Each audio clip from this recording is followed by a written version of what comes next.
बनवाने का जो पागलपन मोहन पासवान जी को है, उसका स्वागत करता हूं मैं। कोई भी अच्छा काम या बड़ा काम तभी होता है जब किसी को पागलपन होता है, तो इसलिए पागलपन का होना भी बहुत जरूरी है। और अगर ऐसा ना हो तो हर एक आदमी कर ले, हर एक आदमी नहीं करता।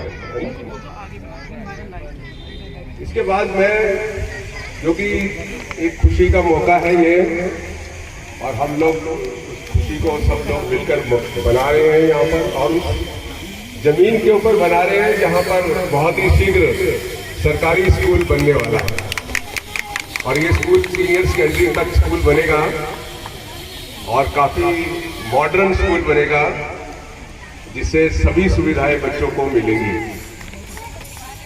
मैं किराड़ी की जनता को सलाम करना चाहता हूं, क्योंकि असली श्रेय इस जीत का और इस लड़ाई का जो है वो किराड़ी की जनता को जाता है।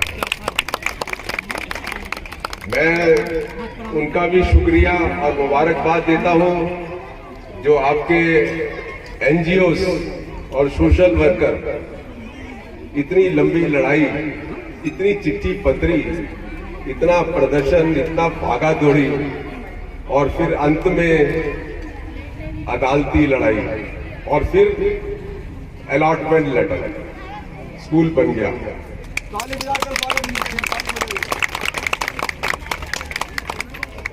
मैं आप लोगों से ये कहना चाहता हूं कि जिस बात की जनता आवाज उठाती है, जिस बात को जनता कहती है कि होना चाहिए, वो काम होता है। इसलिए जनता की जो ताकत है वो असली ताकत है।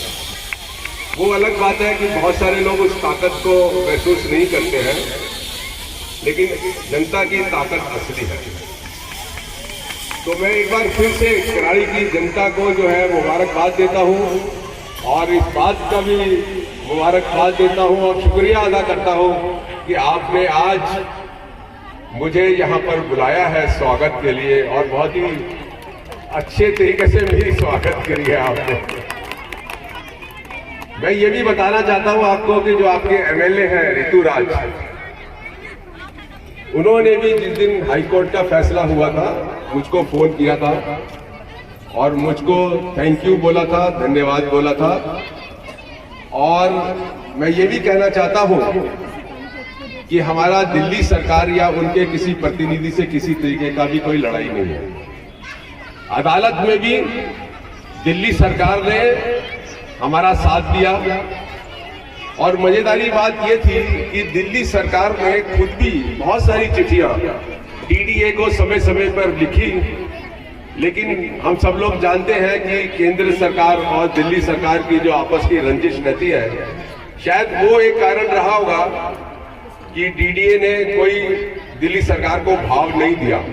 लेकिन जब मामला अदालत में आया तो डीडीए एक मजबूरी में फंस गया, और उसको आपको जो है ये जमीन देनी पड़ी। देखिए दोस्तों, दो बुनियादी चीजें जो है ना बहुत जरूरी है जीवन के लिए, एक स्वास्थ्य और एक शिक्षा। क्योंकि अगर स्वास्थ्य नहीं होगा तो आप शिक्षा भी नहीं ले सकते। इसलिए स्वास्थ्य की जो इंपॉर्टेंस है उसको हम नजरअंदाज नहीं कर सकते।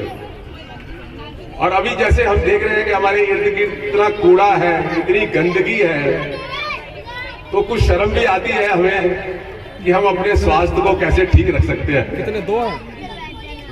और ये गंदगी सरकार की जिम्मेदारी है, लोगों की भी जिम्मेदारी है कि इस तरीके की गंदगी ना करें। और खासकर कोरोना काल जो अभी चल रहा है, और आज की रिपोर्टिंग है कि दिल्ली में कोरोना के केसेस बढ़ गए हैं कुछ, तो हम अपनी मुसीबत को ना बुलाएं। इसलिए मैं आप सब लोगों से अनुरोध करूंगा कि आप लोग इस बात का खास ध्यान रखें कि ना तो कूड़ा फैलाएं, और जो दूसरी प्रिकॉशंस हैं उनका ध्यान रखें। और दिल्ली सरकार का भी मैं धन्यवाद करूंगा, एमएलए का भी धन्यवाद करूंगा कि उन्होंने भी अपना रुचि दिखाया है। जहां तक देखिए स्वास्थ्य और शिक्षा के अधिकार की बात है, ये एक अधिकार है, हमें ये समझना चाहिए शिक्षा का अधिकार क्या है। शिक्षा का अधिकार और स्वास्थ्य का अधिकार जो है वो जन्म जैसे बच्चा पैदा होता है ना, तभी से उसका अधिकार बन जाता है। और ये सरकार की जिम्मेदारी होती है कि वो ये निश्चित करे कि देश के हर एक बच्चे को एक क्वालिटी, एक अच्छी शिक्षा मिले।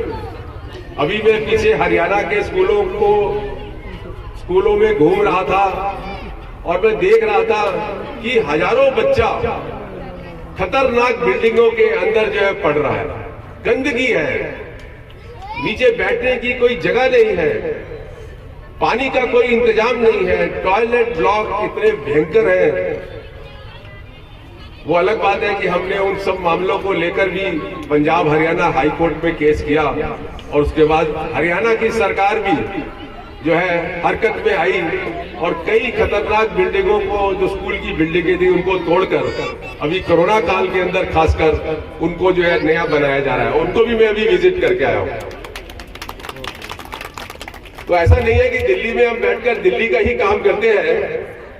हमारी नजर में अगर हिंदुस्तान के किसी भी हिस्से में ऐसी कोई प्रॉब्लम आ जाए, खासकर शिक्षा और स्वास्थ्य को लेकर, तो हम दिल्ली में बैठ के भी उन बीमारियों का इलाज कर देते हैं। मैं आप लोगों से एक किस्सा शेयर करूंगा, बहुत साल पुरानी बात हो गई।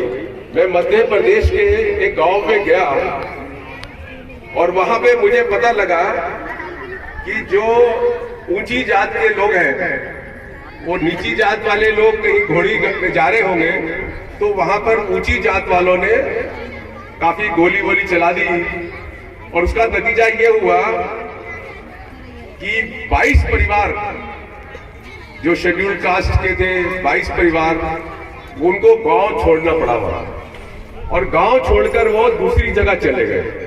मैंने मालूम किया कि वो कहां पर है। पता लगा कि कोई 15-20 किलोमीटर किसी दूर गांव में है वो। मैं वहां गया, उन लोगों से मैंने बात करी, उनकी मैंने एक रिपोर्ट बनाई और मध्य प्रदेश चीफ जस्टिस, मतलब मध्य प्रदेश हाई कोर्ट के चीफ जस्टिस को दिल्ली से बैठकर ही मैंने लेटर लिखा कि मैं ऐसे ऐसे गया और मैंने देखा कि उनके साथ ये ज्यादती हुई है। मध्य प्रदेश हाई कोर्ट ने वहां के पुलिस कमिश्नर को, डायरेक्टर जनरल ऑफ पुलिस को बुला लिया हाई कोर्ट के अंदर और उनको डायरेक्शन दी कि जिन लोगों ने इनके ऊपर जो है जुर्म किया है उन सबको अरेस्ट करो और इनको दोबारा से उसी गांव में ले जाके जो है दोबारा से बसाओ। जब आप कोई ऐसी चीज कहीं भी देखते हैं ना, तो प्लीज अपनी आंख देखने के बाद बंद मत करिए, उस पर सोचिए कि आप क्या कर सकते हैं। और मैं आपको बताता हूं, हर व्यक्ति कुछ ना कुछ कर सकता है और कुछ नहीं तो एक पोस्ट कार्ड लिख सकता है, एक चिट्ठी लिख सकता है या चौराहे पे खड़े होकर शोर बजा सकता है। तो कर तो कुछ सकता है और उसके करने से कुछ ना कुछ होता है इस देश के अंदर, ऐसा नहीं है। और ये दिखाता है रोजाना की जो हम लोग लड़ाई लड़ते हैं, वो यही दिखाता है कि जब हम लड़ते हैं तो कुछ होता है और कुछ होता है तो फिर परिवर्तन भी होता है। आज दिल्ली को यकीनन मानिए, जितने हमारे स्कूल हैं सरकारी स्कूल, उतने ही स्कूल चाहिए। और आज कम से कम नहीं तो आप लोग हैरान होंगे, सोच भी नहीं सकते। मुझे नहीं पता कि किराड़ी विधानसभा में कितने बच्चे हैं ऐसे जो स्कूल ही नहीं जाते, लेकिन मैं आपको बता सकता हूं दिल्ली के अंदर कम से कम 15 से 20 लाख बच्चे ऐसे हैं जो स्कूल गए ही नहीं, और गए भी हैं तो कोई 5वीं में, कोई 8वीं, कोई 10वीं में या 11वीं में ड्रॉप आउट हो गया। और हमें बहुत सारी चीजों से बचना भी चाहिए। अभी सरकारी तौर पे ये किया जा रहा है कि आप जो है ना ओपन स्कूल में चले जाइए, ओपन स्कूल में चले जाइए और समझानिए ओपन स्कूल में क्या शिक्षा होगी, किस तरीके की पढ़ाई होगी, क्यों बच्चों को आप रेगुलर स्कूलों से निकाल रहे हैं। आपको पता है, बड़े दुख की बात है, मैं आपसे शेयर कर रहा हूं कि पिछले 7 साल में 6 या 7 साल में दिल्ली सरकार ने अपने स्कूलों से कम 6 से 7 लाख बच्चा जबरदस्ती निकाल दिया, ये कहकर कि ये कमजोर बच्चे हैं। अरे कमजोर बच्चे हैं तो सरकारी स्कूल नहीं जाएंगे तो कौन से स्कूल में जाएंगे? और अगर तुम नहीं पढ़ाओगे तो कौन पढ़ाएगा? और उनको कहा ओपन स्कूलिंग में है, पत्राचार में जबरदस्ती। और किस लिए? इसलिए कि उनका 10वीं और 12वीं का रिजल्ट निकले। 2 साल पहले 42,200 बच्चे जो 10वीं क्लास में फेल हुए, उन सबको स्कूल से निकाल दिया और कहा कि जाओ ओपन में पढ़ो या पत्राचार में पढ़ो। हाई कोर्ट जाना पड़ा हमको, कोर्ट ने इनको लताड़ा। उसके बावजूद भी इन्होंने 42-43 हजार में से सिर्फ 3-4 हजार रखे। और ये करते क्या? मैं आप लोगों के साथ यहाँ पे ये इसलिए कह रहा हूँ कि हमारे जो माता पिता हैं बच्चों के, वो स्कूल के जो प्रिंसिपल है या टीचर है उनकी बातों में आ जाते हैं। वो उनको बुला के बोलते हैं तुम्हारा बच्चा 9th में फेल हो गया ना, अब पत्राचार में चले जाओ, 10वीं में पेपर दे देगा और जब पास हो जाएगा तो हम उसको ले लेंगे। 2015 और 16 में आप जानो 1,30,000 बच्चा क्लास 9 में दिल्ली सरकार के स्कूलों में फेल हुआ और इन्होंने सबको निकाल दिया और सबको कहा कि आप पत्राचार में जाइए। माँ बाप को बुला के ऐसा समझाया, ऐसा गोली दिया कि 1,30,000 बच्चा सरकारी स्कूल से निकल गया और पत्राचार में कितने गए? 64,000, सिर्फ 64,000। बाकी तो रास्ते में लुढ़क गए कहीं। और 64,000 में जब अगले साल एग्जाम हुआ, रिजल्ट आया, तो जानते हो कितने पास हुए? 2,500। 64,000 में से सिर्फ 2,500 पास हुए। और उसके बाद फिर कंपार्टमेंट में लोग पेश हुए, कंपार्टमेंट में भी 2,500 पास हुए। मतलब 64,000 में से सिर्फ 5,000 बच्चे पास हुए।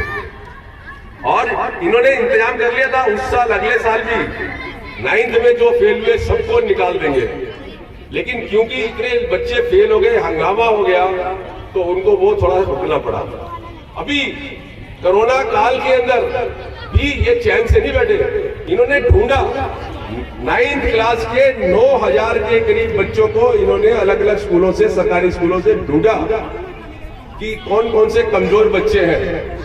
अपने प्रिंसिपल और टीचरों को इन्होंने निर्देश दिया कि आप इन बच्चों को ढूंढो और सबको ओपन स्कूलिंग में डालो। मतलब अपने रेगुलर सिस्टम से निकाल दिया। तो मैं आप लोगों से अनुरोध करना चाहता हूं कि ये सरकारी ढांचे के अंदर जो ये इस तरीके की बच्चों के विरोध में जो बातें आप लोगों को समझाते हैं और आप लोगों को एकदम समझ में आ जाती हैं, प्लीज इनकी बातों में मत आओ।